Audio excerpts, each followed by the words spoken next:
Ahora sí, ahora sí. Ya, ahora sí me deben estar escuchando. Ahora sí. Perdónenme, perdónenme, saben que esto de la tecnología siempre es complicado. Bueno, no es complicado, sino estamos aprendiendo, estamos aprendiendo. Vieron hoy la misa de niños, fue algo espectacular, pero también tuvo todos sus contratiempos. Bueno, ahora sí ya sé que me están escuchando, ya lo tengo confirmado. Ya sé que me están escuchando. La guitarra se escuchaba así. Bueno, lo que estaba diciendo era saludo a Diana, saludo a Leonor, saludo a Rosana, saludo a Ana Ruby, a Ildelel, saludos a Nancy, saludos a Ojos del Mar. Ojos del Mar, no sé si es un perfil o no sé por qué está así en Facebook, pero bueno, Ojos del Mar, te saludamos. Saludos a Lady Paola Jara, es familiar de Paola Jara, no mentira, eso es en broma. Saludamos eh, a todas las personas que se van concentrar, que se van conectando. No sé por qué razón hay algunas personas que comentan en Facebook y a mí no me permite ver el nombre del usuario. O sea, me sale el comentario, pero me sale como Facebook user. No me sale su nombre. Por ejemplo, aquí hay alguien que comentó, My brother César, God bless you forever. Me escribió en inglés, me está diciendo mi hermano César, Dios te bendiga por siempre, pero no sé quién es porque me sale Facebook user. No me sale su nombre como tal, me sale que es un usuario de Facebook. Entonces, bueno, espero que, bueno, hoy allá tenemos ya, más o menos, tenemos ya unas 60 personas conectadas, estamos muy bien. Vamos a iniciar, vamos a iniciar para que el Espíritu Santo obre en nosotros y vamos a iniciar esta tarde también en oración, a pedirle al Señor que nos derrame su gracia. Oh, ya sé, es Ernesto Pinto, acaba de decir Rosana que se llama, muy bien. Ernesto, mi hermano, sí, Ernestico, bendiciones. Bueno, ahora sí, entonces iniciemos en oración. Eh, Vamos a pedir a la Santísima Virgen María que interceda por nosotros. Iniciamos en el nombre del Padre, del Hijo y del Espíritu Santo. Amén. Yo me voy a botonar aquí. Qué pena. Dirán que estaba desarreglado, pero hace mucho calor acá en Santa Marta. Entonces, en el nombre del Padre, del Hijo y del Espíritu Santo. Amén. Le vamos a pedir a la Santísima Virgen María que interceda por nosotros para recibir el Espíritu Santo y para invocar junto a ella, para invocar con ella la presencia de su amado, la presencia del Espíritu de su Hijo, del Espíritu de Jesucristo. Yeah. Nara, nara, nara. Ahí donde estás, antes de iniciar esta clase, antes de tomar apuntes, antes de cualquier cosa, lo primero que debemos hacer es pedir Espíritu de Dios. Pide el Espíritu Santo para que te ilumine, para que te abra la mente y el entendimiento para orarle a Dios, para que hoy el Señor por medio de su Espíritu Santo nos derrame el don de la sabiduría, el don del entendimiento. Ven, Espíritu de Dios. A ti, María, pedimos la intercesión de tu Inmaculado Corazón, María Santísima. A ti, María, dirijo mi mirada, a ti, Madre mía. Confío mi llanto en ti, yo espero siempre, sabes. No me dejes nunca, llena de gracia, Madre pura. Oh María, como eres de bella al pie de la cruz. Con tu amor, con tu unción, con tus lágrimas, que guardaban tu rostro y reflejaban el paraíso, donde tu Hijo te había llevado. Oh, Reina del cielo,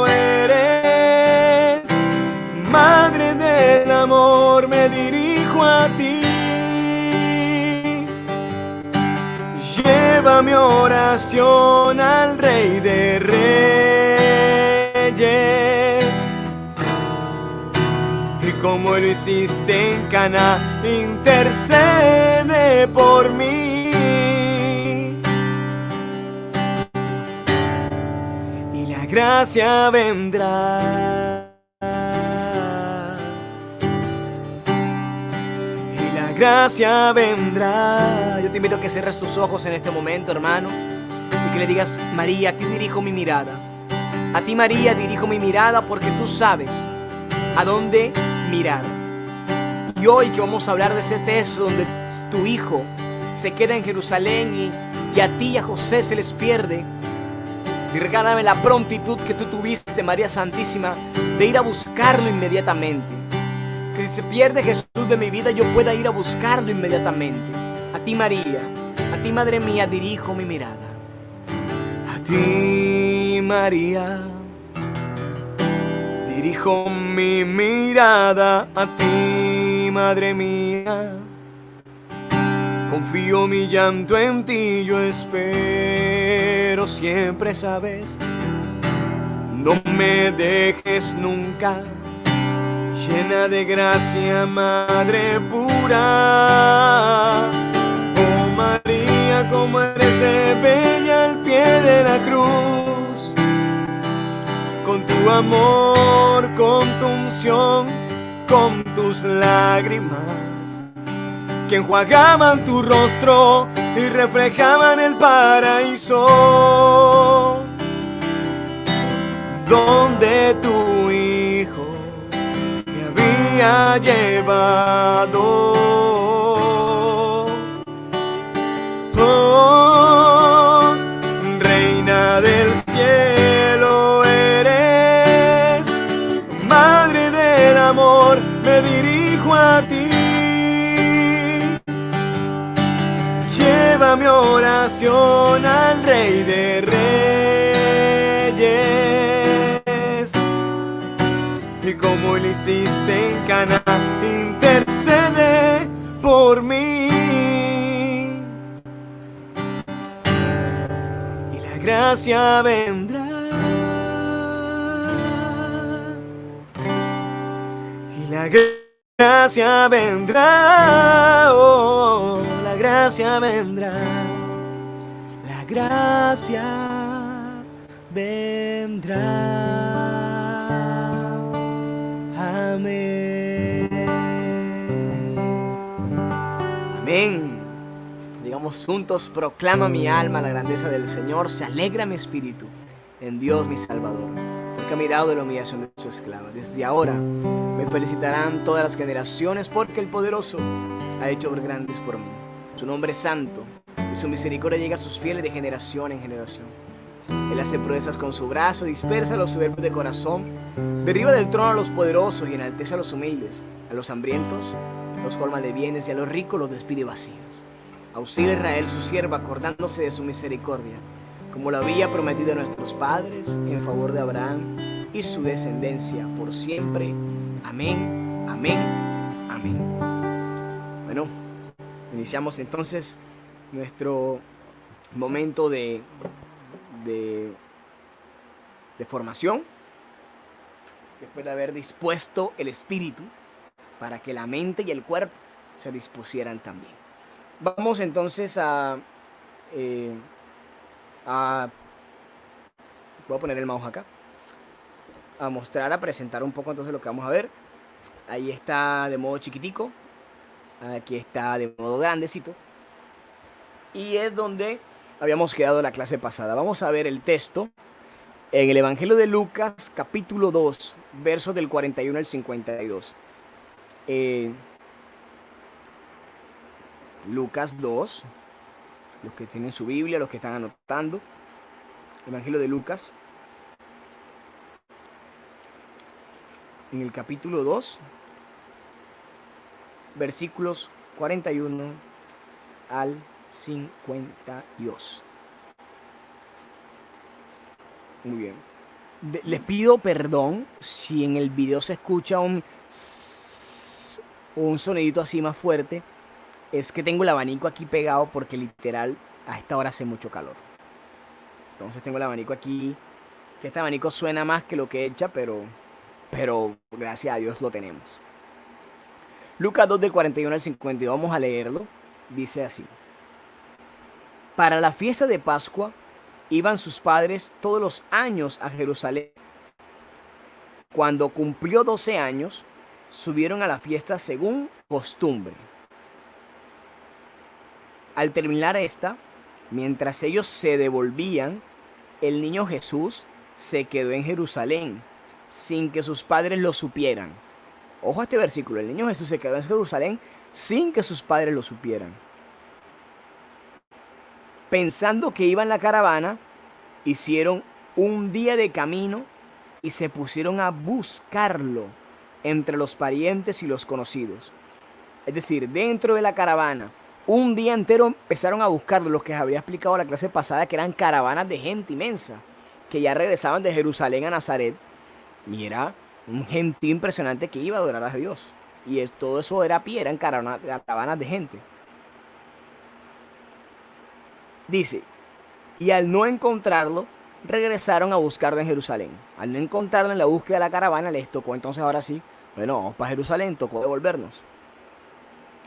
Y luego de 3 días, lo encontraron en el templo, sentado en medio de los doctores de la ley, escuchándolos y haciéndoles preguntas. Y todos los que lo oían estaban maravillados ante su inteligencia y sus respuestas. Al verlo, se quedaron desconcertados y la madre le dijo: hijo, ¿por qué nos has hecho esto? Mira que tu padre y yo te buscábamos angustiados. Él replicó: ¿por qué me buscaban? ¿No sabían que yo debo estar en los asuntos de mi padre? Ellos no entendieron lo que les dijo. Regresó con ellos, fue a Nazaret y siguió. Lo leo otra vez mejor. Ellos no entendieron lo que les dijo. Regresó con ellos, fue a Nazaret y siguió bajo su autoridad. Su madre guardaba todas estas cosas en su corazón. En su corazón, en portugués. Palabra de Dios, te alabamos, Señor. Tenemos el texto ubicado. Lo hemos leído. Ya sabemos más o menos qué pasa. Vamos entonces a estructurarlo en 4 partes, en 4 bloques o 4 enseñanzas que vamos a tomar de este texto en el sentido mariológico, en el sentido de la reflexión mariana. Vamos a evaluar el texto. Aquí en la plataforma del StreamYard no me están saliendo más comentarios. No sé si es que dejaron de comentar o es que el último comentario fue a las 2:13, es el último que me sale.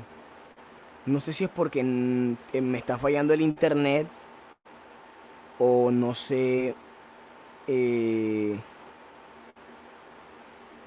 Me equivoco. Entonces no sé por qué. Voy a entrar ahora desde el celular. ¿Me permiten? Voy a entrar desde el celular para ver si hay más comentarios.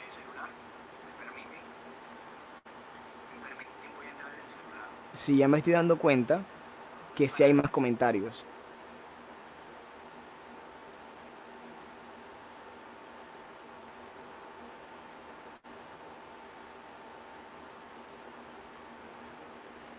Ok, estoy dando cuenta que si hay más comentarios, todo el mundo está comentando.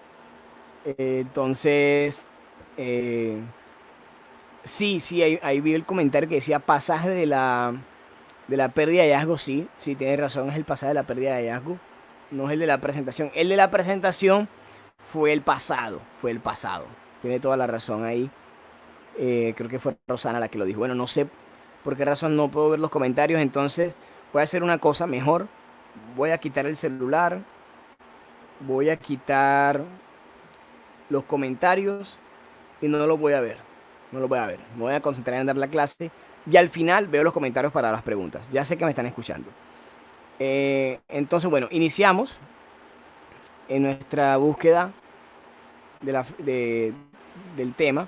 Entonces, lo primero de este pasaje de la pérdida de hallazgo de Lucas 2 del 41 al 52 lo vamos a ver Lo primero a resaltar es perdido durante 3 días. Perdido durante 3 días. Entonces, hablando sobre esto, hablando sobre esto, resaltamos que, que debemos estar pendientes de lo que representa Jesús en nuestra vida, de lo que representa Jesús en nuestras familias y de lo que representa Jesús en el marco de toda la historia. En el marco de toda la historia. ¿Por qué? Porque este pasaje y sobre todo el signo de los 3 días de la pérdida de algo del Señor, eh, vemos nuevamente, aquí como primer elemento, la familia de Nazaret vuelve a obedecer al celebrar la Pascua. Recordemos que antes obedeció en la purificación, obedeció al rey de huir, y vienen los ritos de obediencia siempre de la familia de Nazaret. Y una vez más aquí, la familia de Nazaret vuelve a obedecer al celebrar la Pascua. Como le decía, la Pascua era la fiesta más importante del pueblo judío y es la más importante del pueblo judío y es la más importante de los católicos. Que nosotros la celebramos cuando el Triduo Pascual, jueves, viernes y sábado, que es el Triduo Pascual, donde nosotros tenemos la vigilia de las vigilias o la celebración eucarística más importante de nuestro culto católico, es la vigilia pascual. ¿Por qué? Porque la Pascua es la celebración de la resurrección, la celebración de la liberación de la opresión del pueblo de Israel, y nosotros hacemos parte de esa grey, de ese rebaño de Dios, pueblo elegido de Dios. Entonces, por eso es importante que la familia de Nazaret siga siendo obediente, siga siendo cumplidora a los preceptos de Dios y a los preceptos de la ley. Porque, como ya les mencioné clases pasadas, la ley, aunque no salva, la ley no es mala. La ley es buena y está para cumplirla. Lo que es mal es creer que solo la ley, que solo la letra salva. Y la letra lo que hace solamente es matar. Lo que salva es el espíritu, lo que salva es la ley del amor. Entonces, por eso es importante reconocer que la familia de Nazaret celebraba la Pascua. Ahora, vemos entonces todo un contexto de la pérdida y hallazgo del niño y los días de Pascua también, en el que Jesús muere y luego resucita. ¿Por qué? Vamos a verlo de la siguiente manera. Recordemos, viendo este pasaje, lo primero, y es que el niño va con su familia, van a celebrar la Pascua y se queda en Jerusalén. El niño se queda en Jerusalén y sus padres le buscan. Entonces vemos ya un primer elemento aquí, desde el punto de vista de María, ver la prontitud al reconocer que ya no tiene a Jesús. Vamos a darle a esto también el tinte espiritual. El tinte espiritual es darnos cuenta, como María, cuando no tenemos a Jesús, ¿qué hay que hacer? Buscarlo, buscar a Dios. Entonces, como María, nosotros estamos llamados a buscar a Dios cuando reconocemos que ya no lo tenemos, que se nos ha perdido Jesús, que vamos caminando con la gente y vamos caminando hacia Nazaret, vamos haciendo lo que tenemos que hacer, pero vamos caminando sin Jesús, vamos caminando sin Dios, vamos caminando sin guía, vamos caminando siguiendo a gente, siguiendo a personas, siguiendo al hombre, pero Jesús se ha perdido de nuestra vida. Eso nos enseña María, a reconocer que cuando el Hijo se me ha perdido, que cuando Cristo se me pierde, yo debo ir a buscarlo, debo ir al encuentro. Esto me hace acordar una historia que he compartido varias veces, pero a ustedes no, sé que a ustedes no. Y es la de una mujer con un niño en brazos, un recién nacido, y entra a una cueva.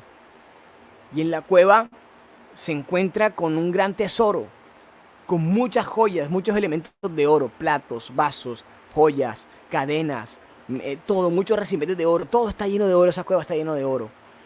Y se encuentra con un gran genio que le dice, todo esto que está aquí te lo puedes llevar, todo esto que está aquí te lo puedes llevar, pero solamente puedes salir una vez. Apenas salga de la cueva, esta cueva caerá. Así que puedes tomar todo lo que quieres y te lo llevas, pero solamente tienes una oportunidad para hacerlo. La mujer emocionada puso su bebé en el suelo, empezó a coger cosas, tenía todo el tiempo para recoger, se llenó de todas esas riquezas y salió. Y cuando salió, la cueva cayó, explotó. Y cuando estaba fuera de la cueva, llena de muchas riquezas y mucho oro, adivinen qué, se dio cuenta que había dejado al bebé allá dentro de la cueva. Dejó a Jesús, dejó al niño. Y tenía muchas riquezas y tenía muchas cosas buenas, pero perdió a su hijo. Muchas veces a nosotros también en la vida espiritual nos sucede de la misma manera.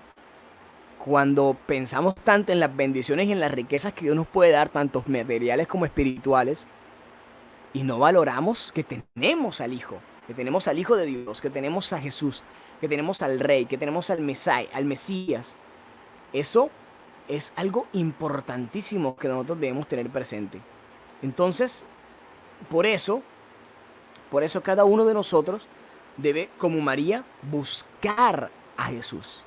Buscar a Jesús apenas nos reconozcamos que estamos perdidos, que estamos alejados, que estamos lejos de Él, debemos buscar a Dios, buscarlo a Él. Vemos entonces lo otro es que esa pérdida de Jesús predice su pasión. ¿Por qué? Aquí vemos la frase. Tras los 3 días de la desaparición de Jesús, se está anunciando los 3 días de su muerte. Y no solamente eso coincide, sino que ambas escenas suceden en el mismo tiempo festivo, en la Pascua. La pérdida sucede en la Pascua y la muerte sucede en Pascua. ¿Recuerdan el texto de la última cena en el huerto de Getsemaní? Ya era la Pascua. Ellos celebraron. ¿Qué celebró Jesús en la última cena? Celebró la Pascua. Celebró la Pascua.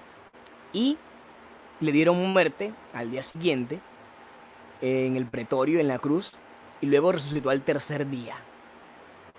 Lo mismo Jesús en Pascua se pierde, y hay un momento de oscuridad en José y María porque se encuentran a oscuras, se les ha perdido la luz de su vida, el tesoro más grande, Jesús, pero luego lo vuelven y lo encuentran 3 días después, haciendo énfasis en lo que va a ser el significado de la Pascua y el significado de esos 3 días de muerte de Jesús, pero luego va a haber otra vez la forma de encontrarlo otra vez en la resurrección.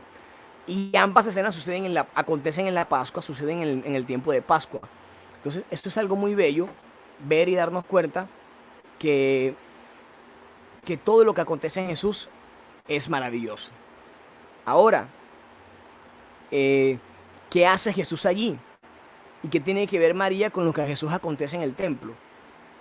Y lo voy a explicar de la siguiente manera. Miren, el texto nos dice que Jesús aparece a los 3 días y que María y José, la madre y el padre, lo encuentran a él en medio de los sabios, de los ancianos, de los que conocen la palabra, en medio de los maestros, y está haciendo 2 cosas. Los está escuchando y les está haciendo preguntas.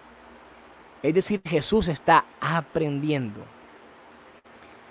¿Y eso para qué? Para obtener la sabiduría completa. Cuando uno se acerca a la cristología, en la cristología se nos va a hablar de que la santidad y la omnisciencia del Hijo se da de manera plena y progresiva. ¿Qué quiere decir esto? Plena en que Él es Dios totalmente, en que Él es omnisciente totalmente, pero progresiva en que lo va a ir aprendiendo según el desarrollo cognitivo de su humanidad. Es decir, Jesús a los 3 años, 2 años, no podía conocer toda la Biblia. No era cognitivamente posible. Jesús a sus 12 años, miren la edad del texto nos dice que tenía 12 años, y qué bonito viendo este texto hoy que hicimos el retiro de niños. Tenía 12 años y a los 12 años ya Jesús escuchaba y hacía preguntas a los sabios, a los maestros, a los entendidos, queriendo comprender de mayor manera para asimilar la misión a la que estaba expuesto. Y de manera de tradición, a los 12 años es la misma edad en que la tradición nos cuenta que María Santísima vivía una vida totalmente consagrada a Dios, totalmente separada de todo, de toda cosa, y solamente consagrada al servicio de Dios. Y luego nos habla el texto de que la tradición nos ubica a María en una jovencita entre unos 12 y 15 años, no más. Ese es el error cronológico.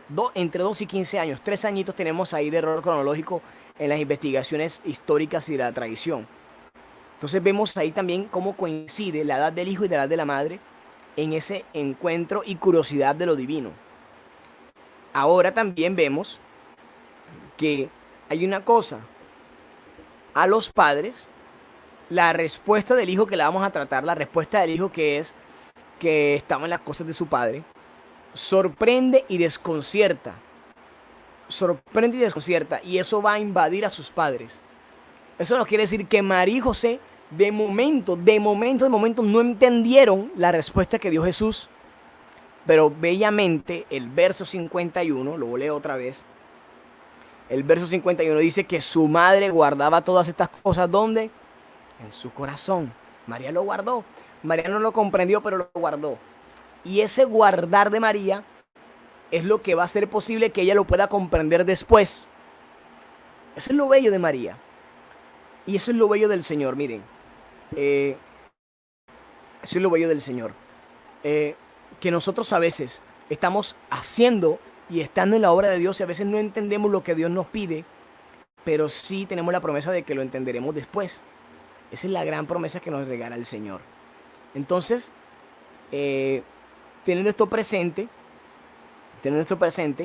vamos a ver el segundo aspecto, y es la respuesta de Jesús: en las cosas de mi Padre. Entonces, el texto nos pone en una encrucijada. El texto nos muestra dos padres. Hay dos padres, y miren cómo lo muestra el texto. Saquen su Biblia, léanlo, y dice: la primera vez que sale la palabra padres, el verso 43 dice: al terminar esta fiesta, mientras ellos se volvían, el niño Jesús se quedó en Jerusalén sin que sus padres lo supieran. Padres. ¿A quién hace referencia ahí? A María y José, sin que sus padres lo supieran.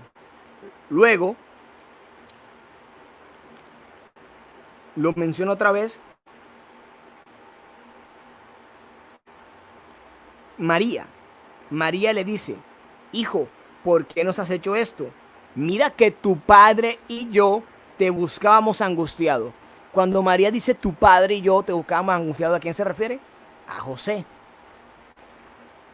Pero la respuesta de Jesús desconcierta, porque Jesús a sus 12 años dice: ¿por qué me buscaban? ¿No sabía que yo debo estar en los asuntos de mi Padre? Otra vez, Padre. Muchas traducciones dicen en los asuntos, en las cosas, pero me gustó una traducción que encontré del griego. La voy a decir acá. Que una traducción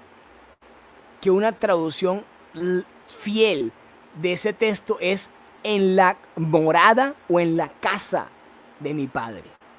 Muy bello eso. En la morada o en la casa de mi Padre. Pueden usarse las dos, morada o casa. Morada es como más bonito, casa es muy común, porque nosotros ya entendemos casa como una edificación, como algo ya construido, y la morada se nos escucha más romántico, pero es lo mismo, una morada o casa. Entonces vemos que nos presenta el texto que Jesús se posiciona en la morada, en la casa de papá. Es decir, Jesús está reconociendo su verdadera casa, por así decirlo, la casa de su Padre legítimo, su Padre real, que es Dios Padre, que le da a él la naturaleza divina. Pero también el texto nos muestra la paternidad de José. José obrando como padre adoptivo de Jesús, padre putativo de Jesús, el padre que le ha enseñado también muchas cosas, que le ha enseñado también muchas virtudes. Entonces vemos lo siguiente en este punto de las cosas de mi Padre. Lo esencial aquí es esto que tengo acá resaltado. Lo esencial es la autoproclamación de Jesús como hijo del Padre. Vean, Es la primera vez que Jesús habla. Uno empieza a leer el Evangelio y Jesús no ha hablado. Jesús es primero el nacimiento, habla María, habla Isabel, habla Herodes, hablan los pastores, hablan los reyes, habla Zacarías, habla Isabel, habla el ángel. Jesús aún no ha hablado en la Biblia. Estamos hablando pues de la Sagrada Escritura, seguramente antes Jesús ha hablado. Pero en la Biblia, en la Sagrada Escritura, aún Jesús no ha mencionado palabra. Y las primeras palabras que menciona Jesús en la Sagrada Escritura en el Evangelio de Lucas son estas. ¿Por qué me buscaban? ¿Por qué me buscaban? Da curiosidad esas palabras. Jesús te pregunta, ¿pero por qué me buscas? Si yo estoy aquí, si yo estoy contigo. Y lo segundo, ¿no sabían que yo debo estar en los asuntos de mi Padre? Ahí es la primera vez que Jesús se proclama desde ya Hijo de Dios. Hijo de Dios, en los asuntos de mi Padre. Cuando yo le digo que es mi Padre, quiero decir que yo soy su Hijo. Entonces vemos desde ya cómo Jesucristo se proclama como aquel Hijo del Padre, como aquel Hijo de Dios. Entonces, esa morada, esa casa, ese tesoro, ese baluarte donde Jesús se encuentra, es el baluarte, la morada, el tesoro donde nosotros debemos también entrar, donde nosotros debemos también habitar. ¿Y cómo vamos a llegar nosotros allá, a esa morada del Padre? A través de la poderosa intercesión del Inmaculado Corazón de la Santísima Virgen María. De la Santísima Virgen María. Miren, hermanos, la Santísima Virgen María junto a José le enseñaron las costumbres judías a Jesús. Se las enseñaron completamente, eran sus papás. Y lo llevaban al templo, y lo llevaron a la purificación, y miren que ahora lo llevaron a la Pascua. Pero ya Jesús a sus 12 años entendía que que tenía un llamado especial y fue a buscar respuestas y empezó a hacer preguntas. Y empezó a escuchar a los ancianos y maestros del templo, que son los mismos fariseos y saduceos y sacerdotes, los mismos que después lo van a matar y crucificar. Bueno, de pronto no los mismos literalmente, tendría que repasar la historia, ver quiénes eran los sacerdotes del tiempo a sus 12 años, pero sí de alguna manera hablo de los mismos en el sentido social, es la misma institución. Entonces, María Santísima se ve reflejada de esta manera como aquella mujer que hizo todo para que su hijo reconociera su misión. Como aquella mujer que hizo todo para que su hijo reconociera su misión. Por lo tanto, María Santísima también en nuestra vida va a hacer que nosotros reconozcamos nuestro llamado. Es que un niño a sus 12 años ya sepa su llamado, ya tenga clara su identidad, es algo muy maduro. Y nosotros a los 12 años, ¿qué? A los 12 años andábamos ahí sin saber qué hacer. Entonces, importante que con la devoción a María podamos nosotros comprender nuestro llamado, nuestra misión, y no solamente comprenderlo, sino efectuarlo, sino obrar en él, hacer que suceda. Entonces, desde ya vemos entonces este punto, el tercer parrafito que tengo aquí. Jesús anticipa cuál va a ser su actividad predominante, la que dará sentido total a su vida. ¿Cuál es? El servicio a la palabra del Padre. Eso es lo que va a dar preponderancia en el anuncio de Jesús. Desde ese momento, se da a conocer la misión de Jesús, que va a ser el estar al servicio de la palabra de Dios, al servicio de la palabra del Padre. Siempre va a ser así.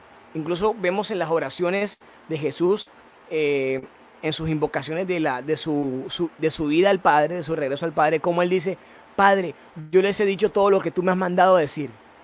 Es decir, se muestra como el fiel servidor de la palabra del Padre. Y la última frasecita que dice, bueno, aquí no es Maná, me perdonan, aquí es María, escribí mal, aquí es María. María le habla tu Padre y yo. Aquí es algo muy bonito porque se entrelaza ya la familia de Nazaret.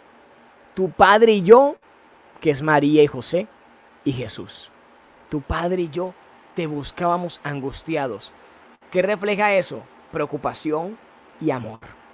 Preocupación y amor. Angustiados porque perdían a su hijo. Preocupación porque no estaba con ellos aquel que era su tesoro. Y el amor hacia él. De la misma manera y de la misma forma, ya lo dije al inicio, nosotros tenemos que procurar tener ese amor, esta preocupación y esa angustia cuando se nos pierde Dios de la vida, cuando se nos pierde Dios de nuestra vida.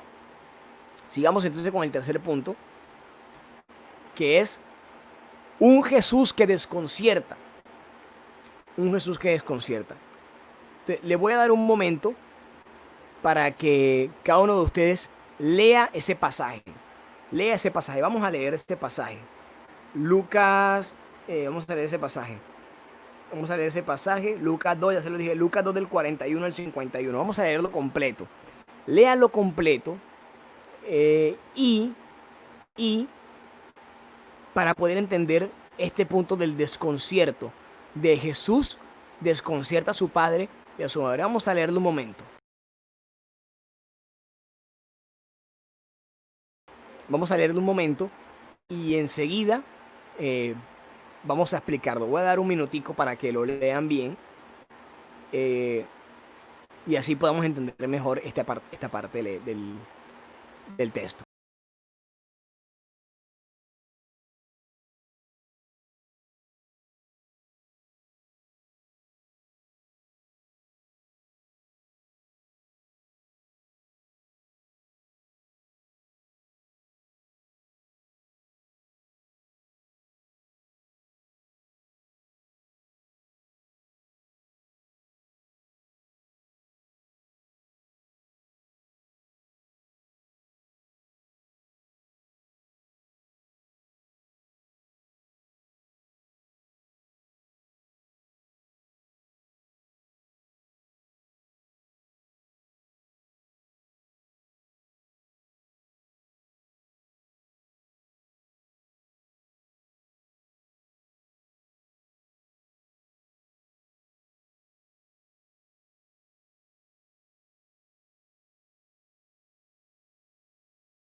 Entonces, bueno, en este texto vemos lo siguiente.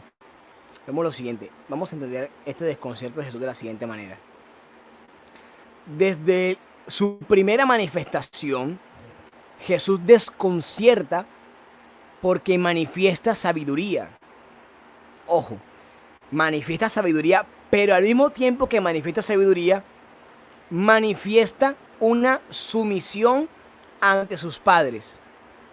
Bueno, la manifiesta de doble manera. Primero, quedándose en Jerusalén, se ve una manera de desobediencia, entre comillas.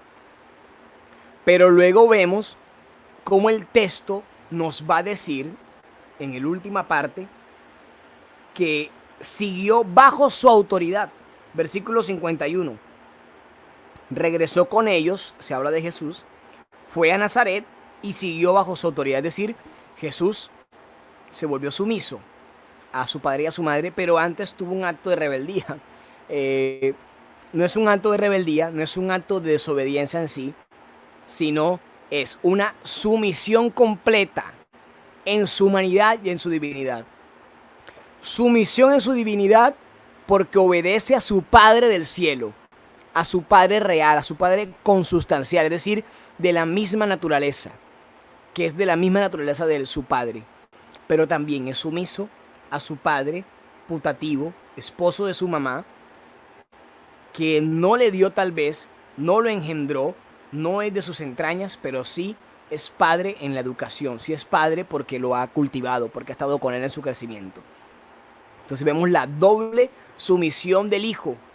Por eso desconcierta a Jesús, porque entonces el que lee el texto puede decir, no, Jesús era un desobediente. Y créeme que he escuchado a veces a varios a predicar de eso. Así como los niños son rebeldes, Jesús también fue rebelde. A sus 12 años se les escapó a sus papás. Y bueno, eso cabe decir que no es tan grave decir eso, no es una herejía. No he escuchado que sea una herejía decir que Jesús se escapó a sus padres. pero no es el sentido real de este texto. El sentido real de este texto no es decir que Jesús escapó, no es decir que Jesús se fue, que Jesús huyó, que Jesús desobedeció. No, ¿cómo vamos a decir que Jesús desobedeció si Él es bueno, Él es santo, Él es pleno? Jesús no desobedeciera. Jesús está obedeciendo a su Padre y después obedece a su otro Padre. Entonces vemos que Jesús quiere agradar, quiere agradar. Hay una doble sumisión en Jesús. Hay una doble sumisión en Jesús. Agrada a su Padre del cielo y agrada también a sus padres terrenos. Miren que dice el versículo 51 que siguió bajo su autoridad. Entonces, lo que pasa es que Jesús obedece en realidad es a Dios entero. Y nos muestra entonces que el lugar tradicional, de la transmisión de la sabiduría no es el templo ni los sacerdotes, sino la casa, sino la familia, sino los padres. Sino los padres. ¿Qué quiere decir esto? Miren, este texto nos está mostrando que en el seno, en la cuna de la familia de Nazaret había sabiduría. Porque si no hubiese esa sabiduría, Jesucristo no estuviera buscando en otros lados la sabiduría. Había sabiduría en la familia de Nazaret, había sabiduría en la familia de Dios, había sabiduría en el seno de la casa y en los padres. Lo habían informado con tanta sencillez que Jesucristo tenía que ir y quedarse en el templo para transmitir de eso. Porque dice que se quedaban asombrados de sus enseñanzas también. No solamente eso, sino que él empezó a hacer preguntas y los escuchaba. Porque tenía curiosidad de más conocimiento. Entonces, el templo, que es la casa del Padre,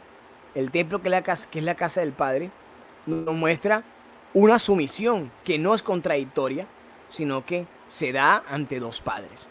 Entonces, ya había dicho esto, el desconcierto de María y José, que ante la sabiduría de Jesús, María y José no entienden de momento qué significan aquellas palabras. Y ese no entienden de Jesús y María, de María y José, perdón, como los dos tienen J, me enredo. Ese no entiendo de María y José va a ser el no entiendo de todo el Evangelio. Porque todo el Evangelio se va a preguntar por quién es el Padre de Jesús. Y cuando preguntamos por qué matan a Jesús es por proclamarse hijo de Dios.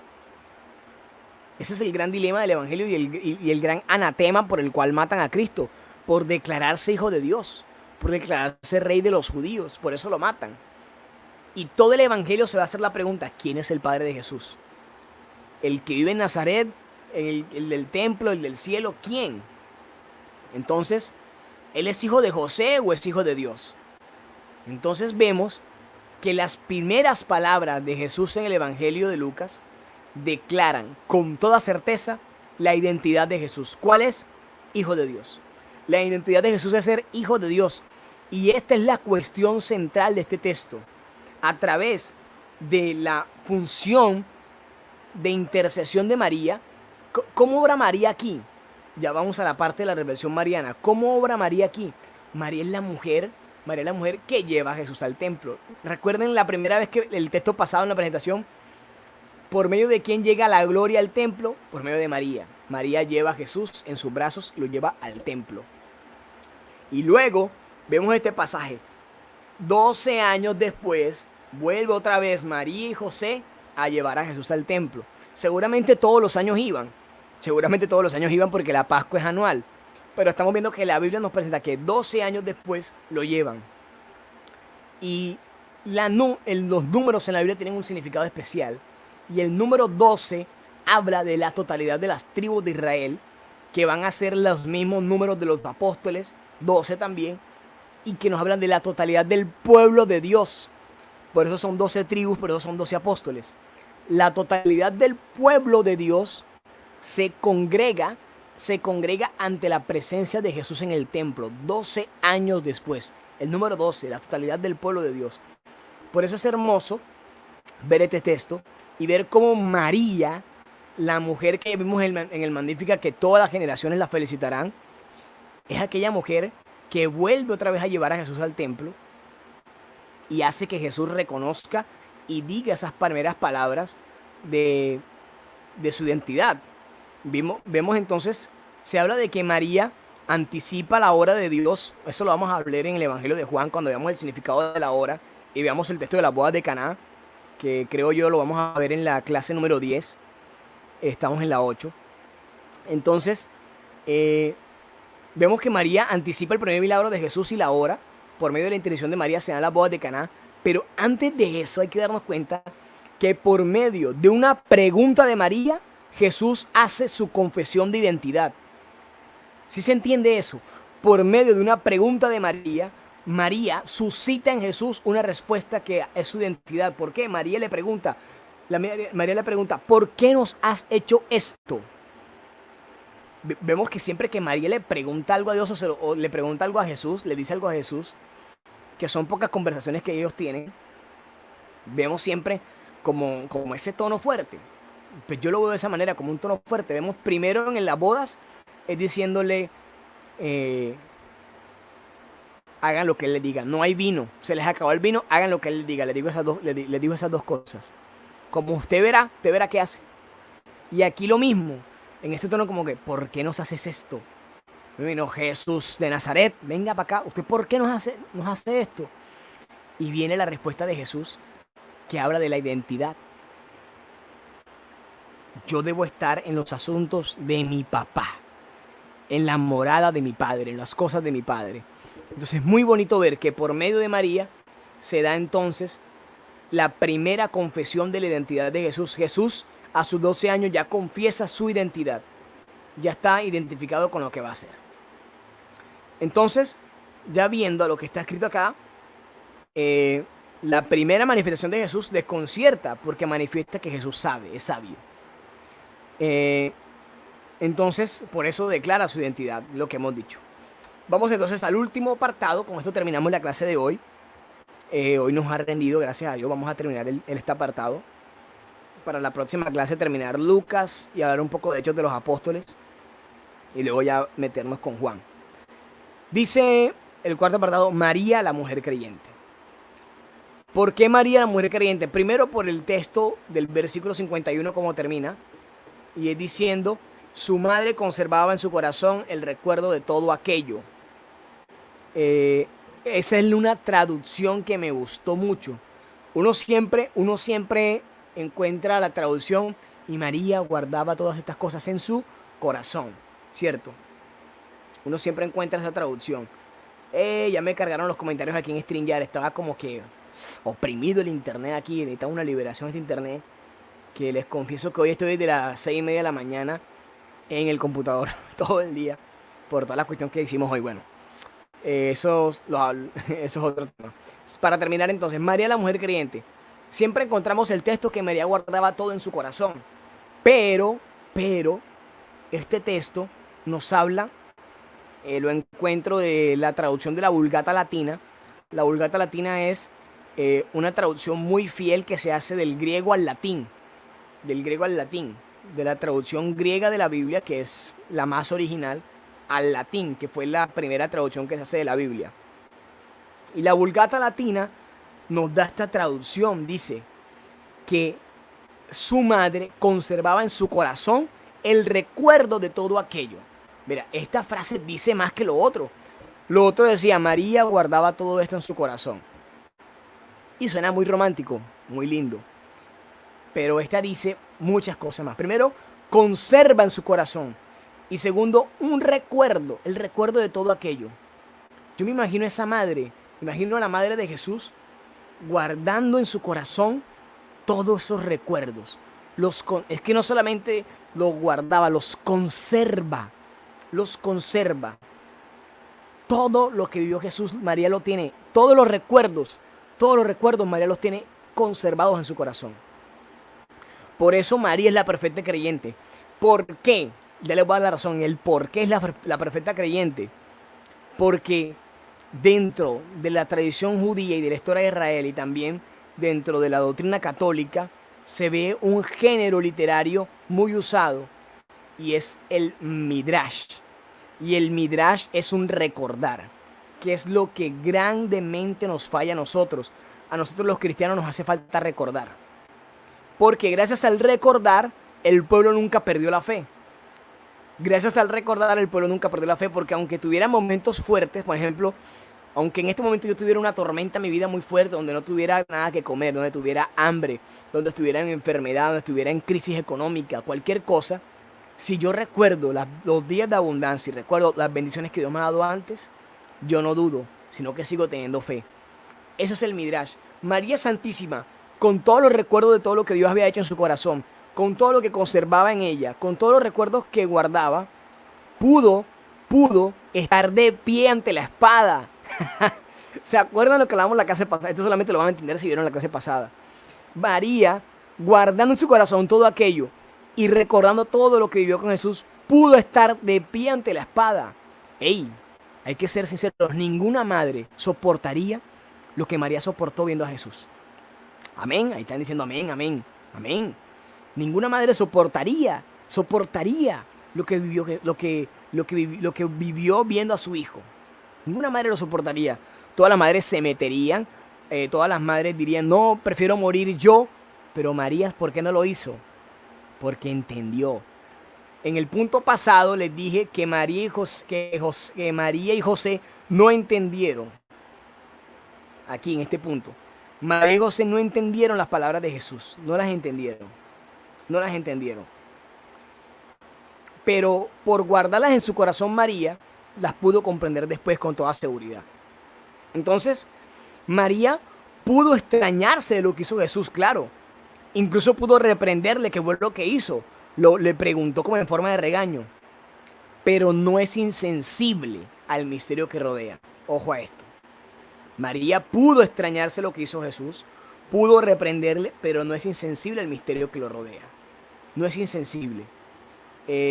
María Santísima sabía que esto tenía un significado especial.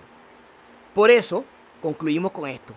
El hecho de que conserve en su interior el recuerdo de todo aquello es una manera de preparación para entender en el futuro su papel como miembro de la comunidad creyente. Ojo, ojo, este apartado es bellísimo. Entonces, el hecho de que María conserve en su interior el recuerdo de todas esas bendiciones, el recuerdo de todo aquello, el recuerdo de toda la historia que vivió con Jesús, va a hacer que se entienda el papel que va a tener como miembro de la comunidad creyente en el futuro. Y recordemos cuál es el gran papel que tuvo María en la comunidad creyente: estar con los discípulos en el momento de desconcertación. Los discípulos estaban alterados, desconcertados. ¿Y quién estuvo con ellos? María. ¿Y quién estuvo en Pentecostés? María. Esto lo vamos a entender mejor cuando veamos Lucas, cuando terminemos Lucas.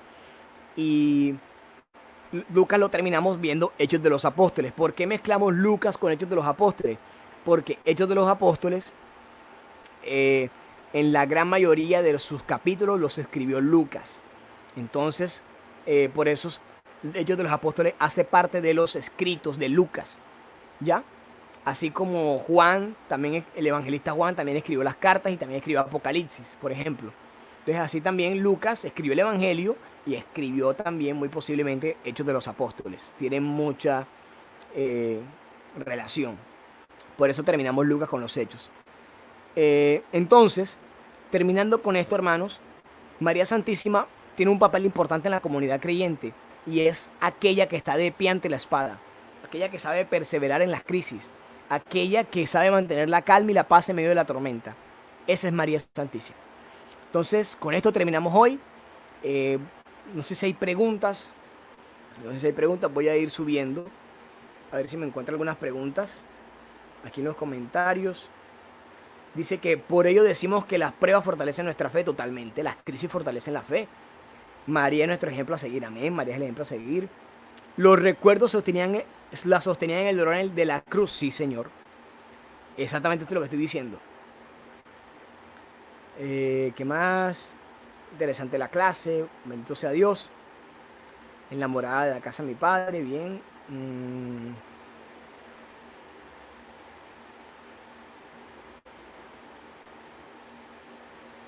Bueno, ya no encuentro preguntas, no sé si me hacen preguntas. Bueno, aquí, ¿cuántas clases faltan, César? Bueno, son 16. Está postulado para 14 o 16. No sé si llegamos a las 16, puede que la acabemos antes. Puede que la acabemos antes. Pero el límite son 16. O sea, al máximo. Más de 16 no vamos a dar. 16. Bueno, no están haciendo preguntas, están haciendo comentarios. Entonces, creo que el tema quedó claro. El tema de hoy quedó muy claro. Hemos tenido temas en que se han hecho muchas preguntas porque hay muchas dudas. Y precisamente eso. Entonces, bueno, los invito entonces a que vean los videos. Vea, se los voy a pedir de corazón.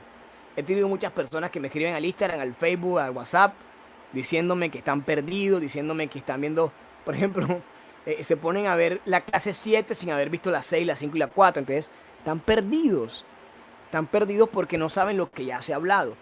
Yo sé, porque también he recibido mensajes de la gente que me dice, estoy emocionadísimo, estoy contento con Mariología, porque, eh, porque he comprendido muy bien. Entonces, la importancia de ir en orden, vamos en orden. Véase la clase 1, la 2, la 3, la 4, la 5, la 6, la 7, la 8. ¿Dónde las encuentran? En este grupo de Facebook están todas. Usted se pone a buscar el grupo de Facebook, sigue bajando después de este video y va a encontrar que cada clase tiene un número, 07, 06, 05. A veces no están en orden, entonces tiene que buscarla, busque la 01.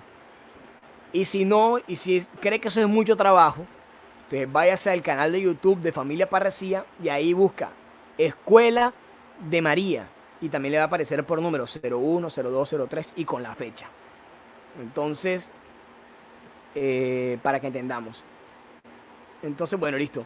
Entonces, bueno, terminamos hasta aquí hoy. Dios los bendiga. Les recuerdo, síganme en mis redes sociales. Estoy en Facebook como César David de León.